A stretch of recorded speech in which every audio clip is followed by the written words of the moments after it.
Hello, everybody. Welcome to our today's sessions on privacy coins, assessing risks and opportunities. Thank you very much for joining us.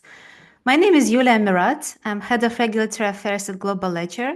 I'll be moderating today's session, and I'm very pleased to be joined by Priscilla Adams, Global Compliance Director at Bullish, who brings a wealth of experience from the intersection of crypto exchange operations and leading compliance roles in large traditional financial institutions. Hi, Priscilla. Welcome. Thank you, Julia. Glad to be here, and thanks for having me. So today we'll explore what privacy coins are and how they work, where they create regulatory and compliance concerns, current global policy developments, and practical approaches for regulated firms. We'll reserve some time at the end for the Q&A session, so please feel free to submit questions throughout the session using our Q&A function. So before we dive into the compliance and regulatory concerns related to privacy coins, Priscilla, could you briefly explain to us what they actually are? Sure. I find it's always really important to help level set, especially when you're running the risk of getting into something really technical. So if you'll bear with me, I'm just going to share really just one or two slides to get some of these definitions across. So can I check that everyone can see this? I can, so I think Perfect. other All right. So participants if the can two as of well. us can, then we'll assume that everyone can. So a very basic definition of a privacy coin or a privacy token, you'll hear, or a privacy asset, you'll hear all of these terms used interchangeably. And really at the very heart of it is that they are, a privacy coin is a crypto asset that uses advanced cryptography to obscure transaction details. So the idea is where you have one of the beauties about blockchain, even from a compliance perspective, is that every transaction is posted to a ledger, right? Whether it's a public ledger or a private one. But privacy coins make that a little bit different. What I was saying is it is important to distinguish between just the privacy tokens and the end mixers because they're often described in the same paragraph of a lot of these regulatory warnings. And so mixers, the idea is that it's a third-party service that is then mixing all of the transactions together. And as a result, it becomes very difficult to identify which transaction is actually linked to a given individual. Thank you so much. I think it's really useful to a lot of us because you're absolutely right. We're often hearing mixers and privacy coins being kind of like put together. So historically, we've known Monero and Zcash being mentioned as the most well-known ones. Could you dive a little bit more into detail what they are, if they're different from each other? Yeah, what can you tell us? Yes, absolutely. And I'd say it's also interesting because the technology has definitely evolved over the past, say, even 5 to 7 years as privacy tokens started to emerge. So when you even just talk about Monero and Zcash as examples, the way that these privacy features work are inherently different. So with Monero, I have here, so what is the definition of a ring signature? And what happens is Monero uses a number of different cryptographic techniques to then basically hide a single sender amongst a group of potential signers. So that's the method that Monero uses to disguise and hide who's actually sending it.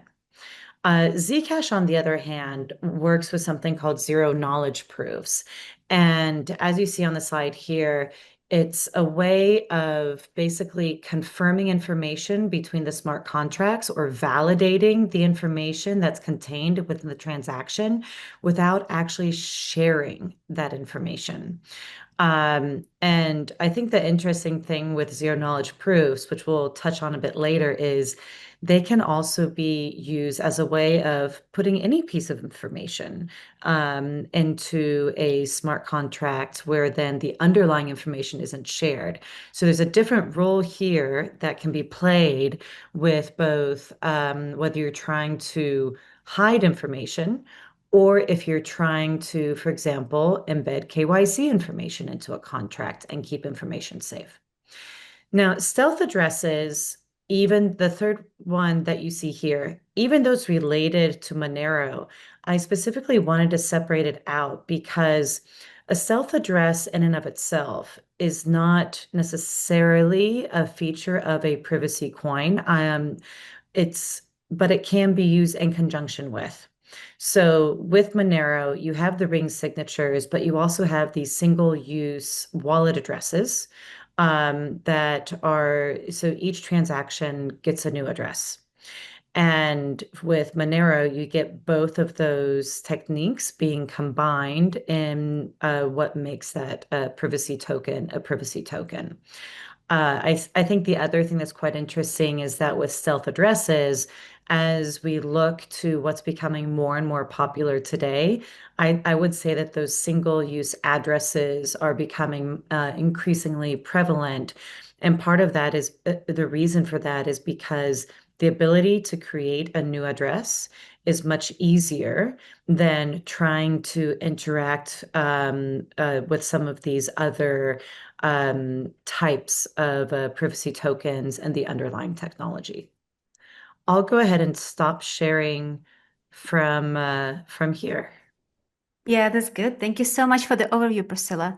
So, do you think, and what you know from practice, are privacy coins actually private all the time? No, and this is where it gets interesting. You have what's called selective transparency. So, for example, with Zcash, Zcash supports both transparent and shielded transactions. So, if you're choosing to use Zcash, then you can choose basically, are you going to have a transparent transaction or is it going to be shielded?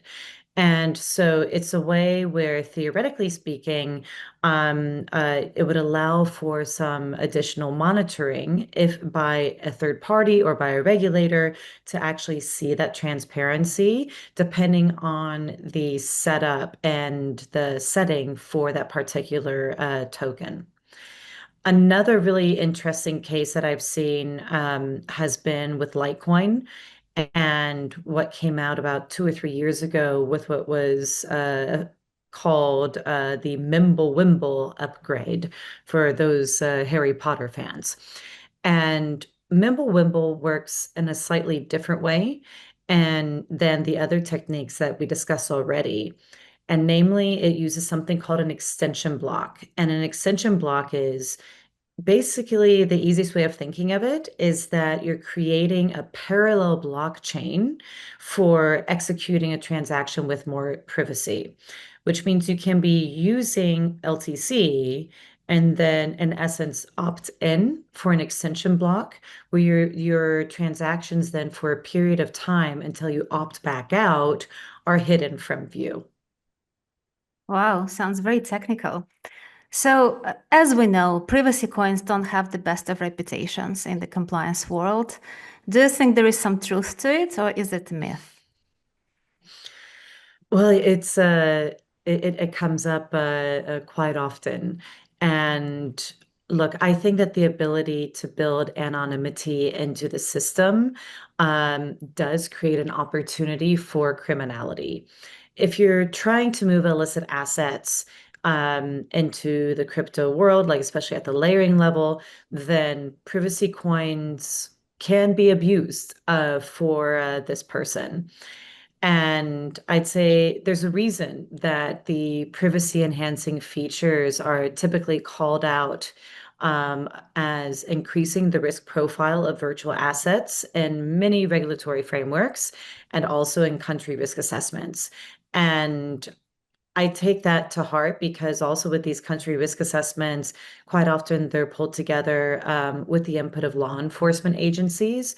And for law enforcement to also put that into writing, then it's got to be fact-based. So I think that there is grounds for it. But when we think about just the history of our industry and of crypto and its nature, I think we also have to consider what could be considered more legitimate use cases.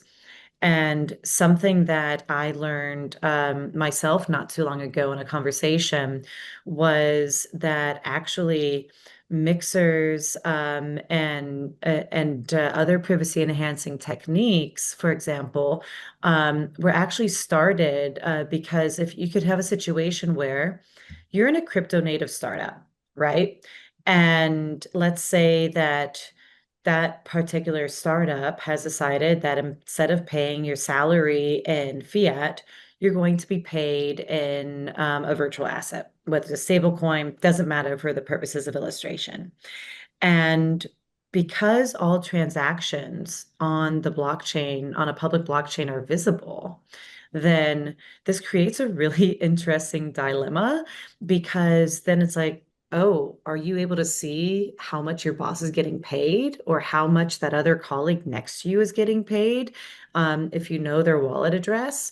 So there are some pieces there that it gets you thinking a little bit differently. Another example that I've seen with some of my just my work at Bullish. So we have the exchange, but we also have like a treasury side. And one of the concerns that crops up is if you're executing a major trading strategy and especially if you're a whale in a market or if there's not a whole lot of market depth, then you do get people who are actively trying to unmask and identify whales and traders to either copy the strategies or to just identify who these people are in the industry. And that could be also they're being targeted for different attacks as well, and therefore are trying to keep their identities hidden. So that would be another example of where I see there's potentially a legitimate use case. Yeah, And those then are the very good examples, actually, given the increase in fraud and even attacks related to high net worth individuals who made their money in crypto. That could be a good example. Yeah, and we see that with the dusting, right? So you could also say, you know, you get dusting attacks, you get cybersecurity attacks. There are many reasons why people want to unveil or unmask, and they're not always with good intentions. It's not always the good guys and the law enforcement and the regulators. You get bad guys out there trying to identify people as well. And Yeah, I'd makes say, sense. yeah, yeah, and I'd say just the third one is I think there is a fear of programmable money, or you do have, and we've seen this with either individuals with strong libertarian views, or where there are jurisdictions where there's a lot of control over money by central authorities. And I mean, this gets into a bit of a murky area and more of kind of this ethical dilemma of how much is enough information to be shared and how much control over another person's finances is okay. Um, and I'd say that's another one where you could make an argument for it being justified, but I think you have to really push hard and have some clear boundaries as to why that would be a legitimate reason. Yeah, I totally agree on that one. So I think it's a good time for us to try and explore some policy and regulatory considerations around the world in relation to privacy coins. So as we know in the compliance profession, the FATF, the FATF recommendations set the standards for VASPs, virtual asset service providers, in relation to AML and CTF. And the travel rule is part of those standards. So transmitting originator and beneficiary data with transfers is obviously an obligation under those recommendations. And it's exactly what privacy coins are technically sometimes trying to avoid. So there are some varying global regulatory responses in relation to privacy coins, starting from some countries prohibiting them outright, like Japan, South Korea, the UAE, and those prohibitions actually cite money laundering and terrorist financing considerations. So I'm sitting in Switzerland, and Switzerland adopts a conditional approach. Privacy coins are not outright banned, but institutions must ensure transaction traceability. And if traceability is insufficient, regulated financial institutions should avoid them. So in your part of the world or in your day-to-day, what are you seeing, Priscilla? Sure, and it's interesting because I think we do get variations across this whole spectrum, right? From that total ban to either a qualified ban or qualified permission. Hong Kong is in some ways similar to Switzerland, but a little bit different. So here in Hong Kong, so the main guideline comes from the local regulator, the SFC, and the guidelines for the VASPs are essentially recommending a risk-based approach. Um, and more specifically, so if you're a VASP, then you need to identify and assess the ML and TF risks that could arise from the transactions that are being conducted by privacy tokens, or really any type of anonymity enhancing technology. But it goes kind of a step further. It says, step one, you need to identify the risk. Second, you need to take appropriate measures to mitigate and manage that risk. And if you feel that you're able to mitigate and manage that risk, then it's permitted. But I'd say it's very much a gray area in terms of what the bar would look like. And at the same time, the AML guidelines do also start from a starting point where if a transaction is using an anonymity enhancing feature, then it should be identified as suspicious. So the burden of proof here is, in my opinion, really on the VASP if they're going to permit the use of an anonymity enhancing token, privacy token, to demonstrate whether it's traceability, it's the ownership. So those elements that are a bit akin to the Swiss regulation, or the Swiss approach, to feel comfortable that the risk is mitigated and you know enough about the transaction and who's behind it. If we move, I'm American, so I'll touch also on the United States very briefly. Uh, what we've seen here in the US is, firstly, from a sanctions perspective, you've had a number of addresses. So this isn't a sanction on the token itself, but it's a sanction on an address that is linked to the usage of Monero and Zcash. So that's a bit more nuanced. And again, it goes back to this principle of you need to be able to ensure that you are complying with the sanctions restrictions or the sanctions requirements. And at the end of the day, essentially, the privacy coins are technically legal, but subject to the AML, to the BSA AML requirements, and also ensuring that you're enforcing the OFAC sanctions rules. Yulia, I mean, of course, there's been a lot of noise coming out of the US this year in regulation, but that's also because the US has been following the trends of regulation coming elsewhere. Although you sit in Switzerland, do you want to also walk us through a bit on the EU? Yeah, that's right. Well, EU is technically a 15-minute ride by tram away from me. So in the European Union, the anti-money laundering regulation, the AMLR, which was adopted in 2024, the last one, imposes a de facto ban on privacy coins. So it's anticipated to happen by July 2027. And the Article 79 of the regulation actually prohibits anonymous financial accounts and imposes broad restrictions on CASPs, on crypto asset services providers, particularly those operating in more than 6 EU member states, and where a defined threshold has been exceeded in relation to either number of customers or volumes of transactions.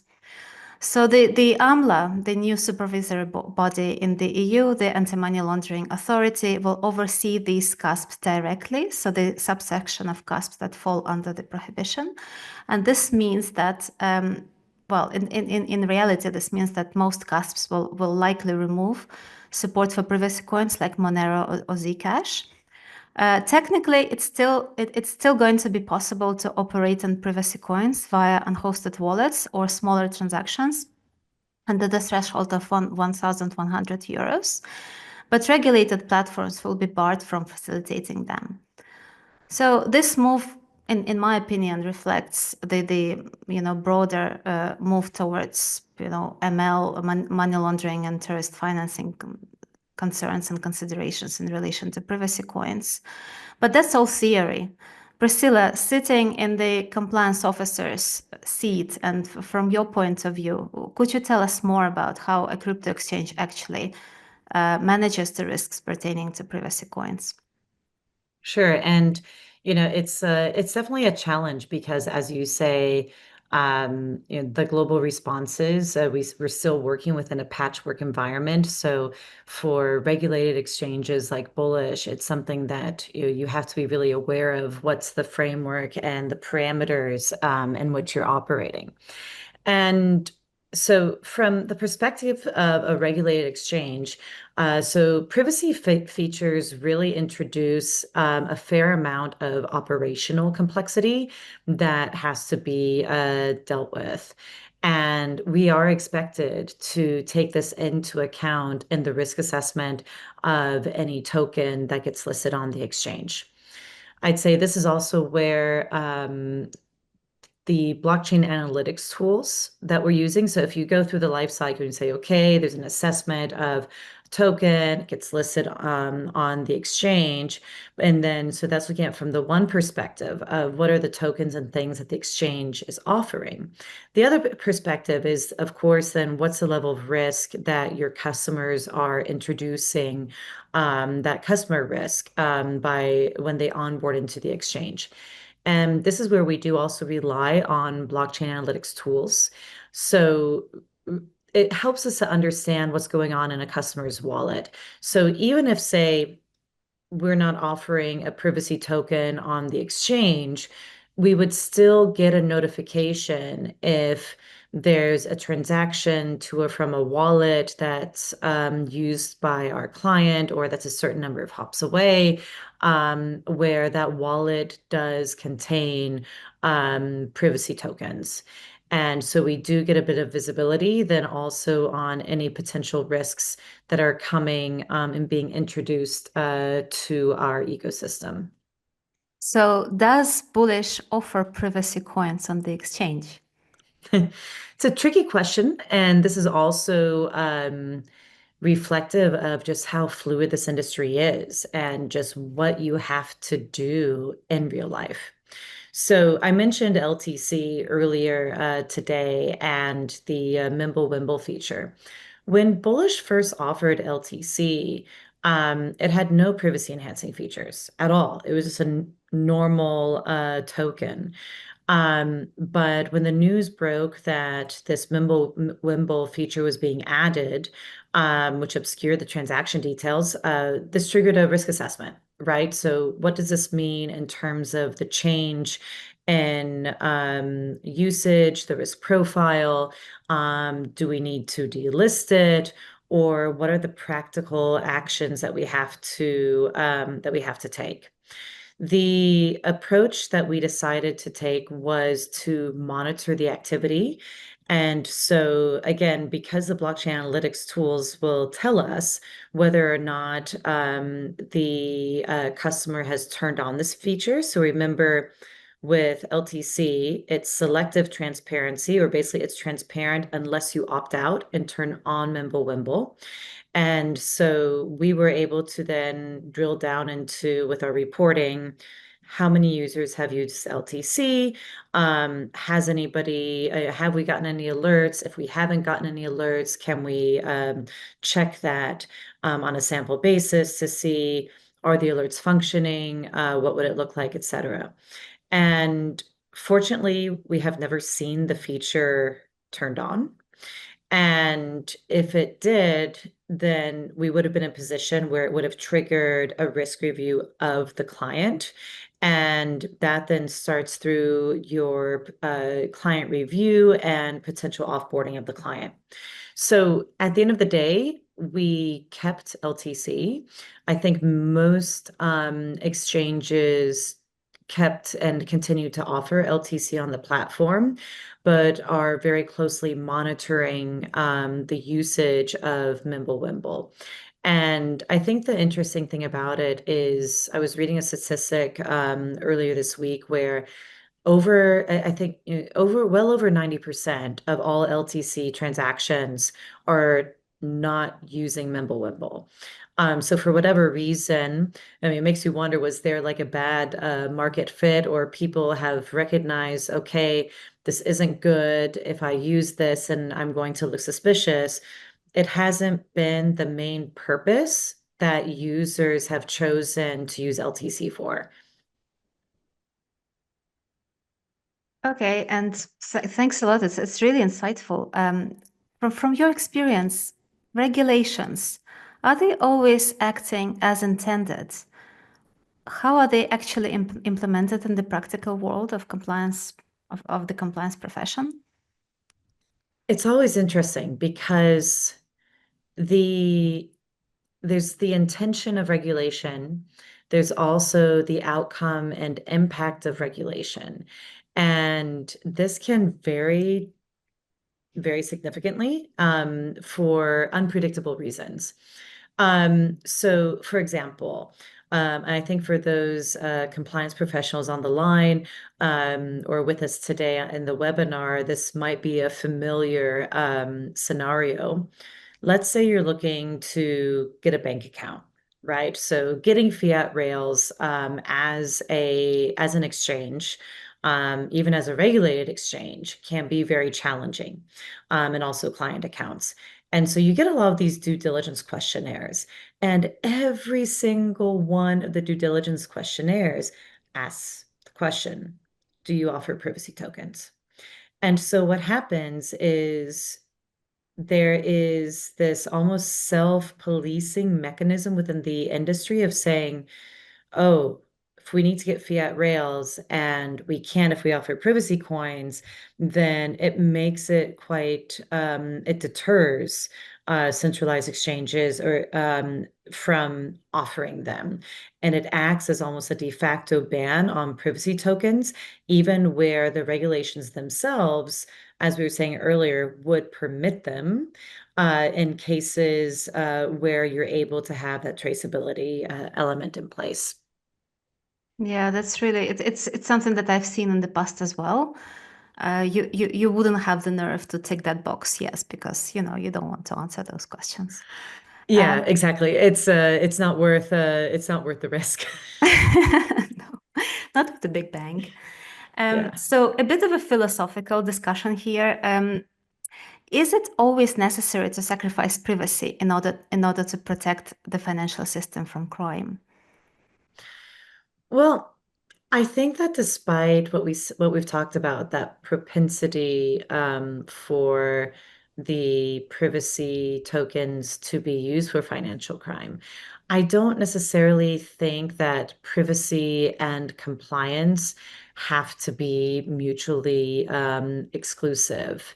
And the technology that we're starting to see almost indicates that it's almost, using TradFi term, it's like a dual use good, where you could use some of this technology that was maybe designed for privacy to meet some of your compliance regulations. But Julia, what's your view? Do you think you work for a technology provider with Global Ledger? Do you think that there's an opportunity to make privacy tokens compliant? I think you're absolutely right. Historically, regulators and policymakers have considered these various considerations, like various objectives and goals, and sometimes privacy was seen as something opposite to financial crime compliance.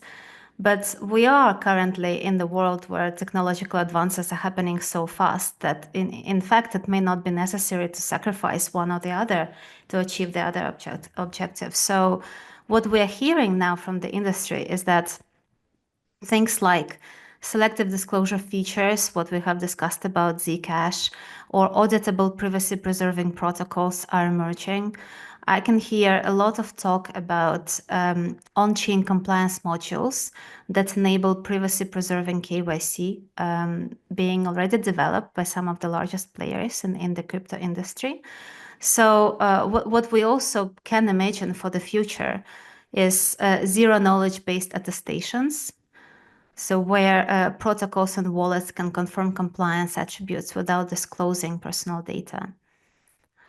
So Priscilla, what would you advise to a regulated institution, to a crypto firm or a traditional financial institution potentially, considering enhancing or developing a risk management system to deal with privacy coins? What would you what would be your advice for such an organization? Sure. I think there are a couple of things that firms can look at. Firstly, there is that, I personally I quite like the zero knowledge proof concept and what could be programmed into smart contracts. Um, I I'm not a technologist by nature per se. Like I know enough to be dangerous, but I think that there's real potential when you look at it for exchanging the bits and pieces of information without revealing identities that could then pass muster for the industry and bring it in line with AML standards that are in place. I think it's really important to be also engaging in public-private partnerships on various initiatives to hear really what's happening and what people are seeing, right? Because sometimes also, and we talked about there's this perception of just how risky is it? Is there a risk that privacy tokens can be abused? Of course. But when you look at it, sometimes people make a risk-based decision. It's not worth it to actually go down that path because there's going to be centralized exchanges who decide not to list the token, or so there's not going to be enough depth in the market. And so it's important to know what's actually to keep your finger on the pulse of what's going on.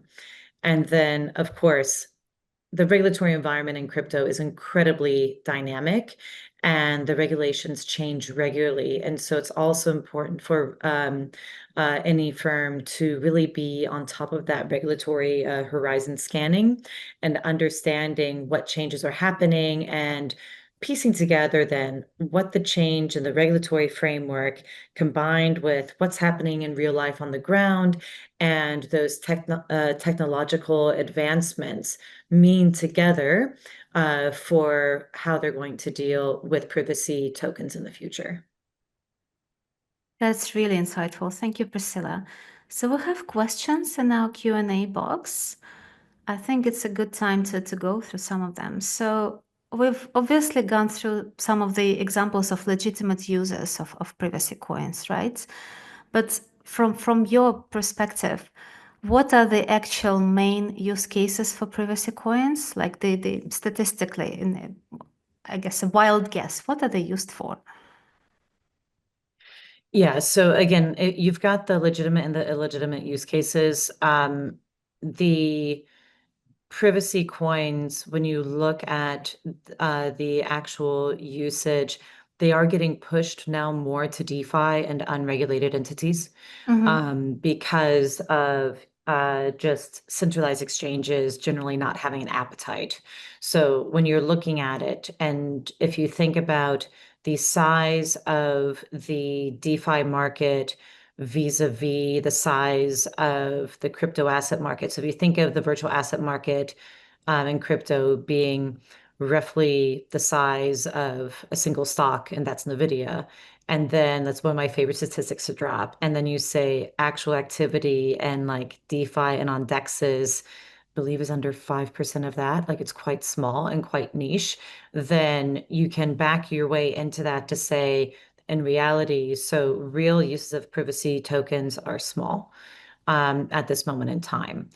I think there's potential, as I mentioned, also to shift from the privacy tokens towards those stealth wallet addresses, and to those single-use wallet addresses. And one of the really big reasons for that is in order to really use a privacy token and understand all the functionality, you have to have a certain amount of tech understanding for how they operate and how the cryptography operates. So it's not necessarily that easy.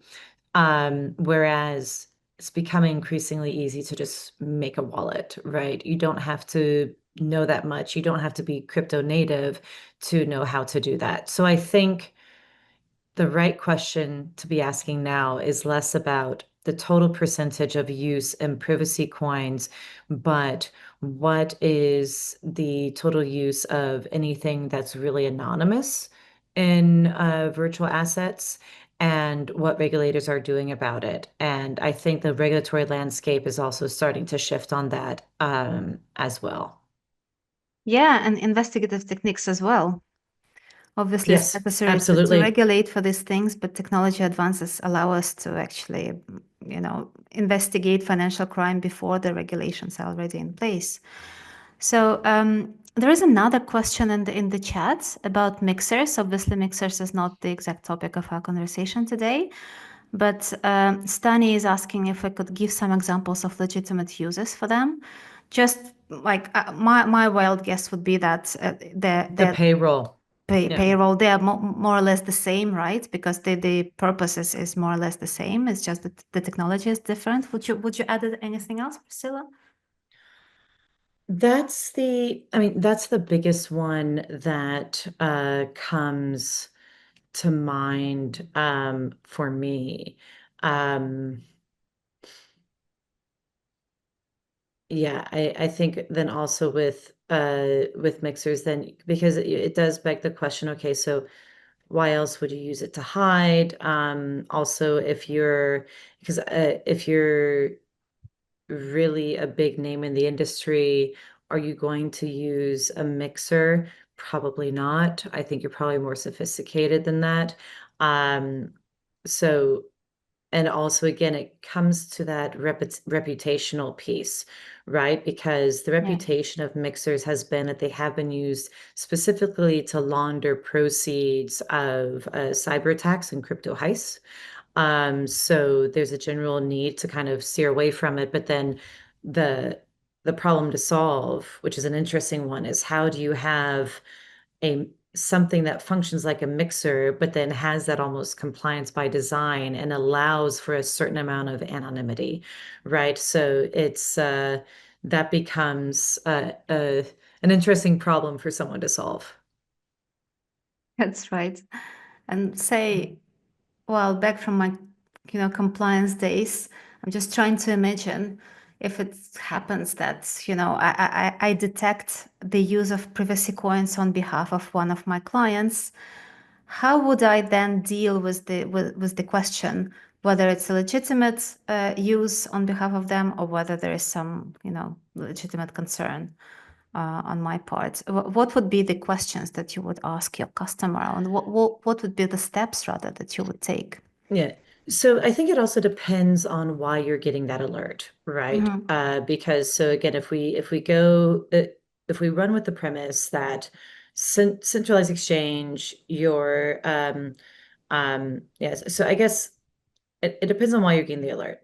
Option one would be something comes up in the wallet of one of your customers that's not related to an asset on your platform. Now, if that wallet has been, so the easiest case is if that wallet has been sanctioned, then that's a very clear-cut case. You need to do something about it and take the appropriate action. If it's not, and it's just an alert about a privacy asset going in and out of the wallet, then I think that triggers a review, right, around the risk profile of the client.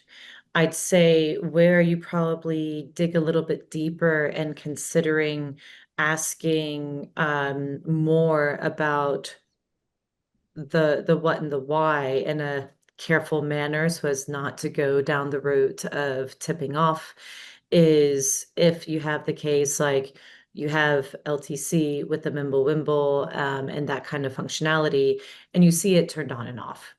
Right. And I think that those are probably the three different scenarios that if you're sitting in compliance, you would want to have some sort of SOP in place to guide you and know what you're going to do. Because in my experience, it's in those moments where something happens, not regularly, but on occasion. And when it does, then that's the potential for chaos to reign supreme, and nobody's really sure Mhm. what to do. And it's hard to really wrap your arms around what's the size of the problem, what's the right protocol. So having an idea, having like an SOP or a guideline to follow up front for those scenarios can be helpful in case it ever happens to you. Yeah. Yeah. Well, very good advice. I would agree with that for sure. Thank you so much, Priscilla, for all your thoughts today and for the very interesting conversation. I learned a lot from it as well. So we've discussed today the fact that, that there may be, and there are probably some legitimate use cases for privacy coins. The regulators around the world are tightening controls. We're seeing more and more regulatory scrutiny. In the EU, they're going to be de facto banned as of 2027. And then we have also discussed technical compliance strategies which exist for managing these risks. Sorry, we have another question from Bogdan. Maybe we'll have some time to tackle that one. Oh, no, it's just saying thank you for an interesting webinar. Thank you. Thank you, everybody, for attending. Feel free to connect with us on LinkedIn, both myself and Priscilla, and feel free to reach out if you have any further questions. We would be very happy to answer those. Thank you once again, Priscilla, for joining and for sharing all your Thank insights. thank you for having me. Take care. Bye-bye. Bye-bye.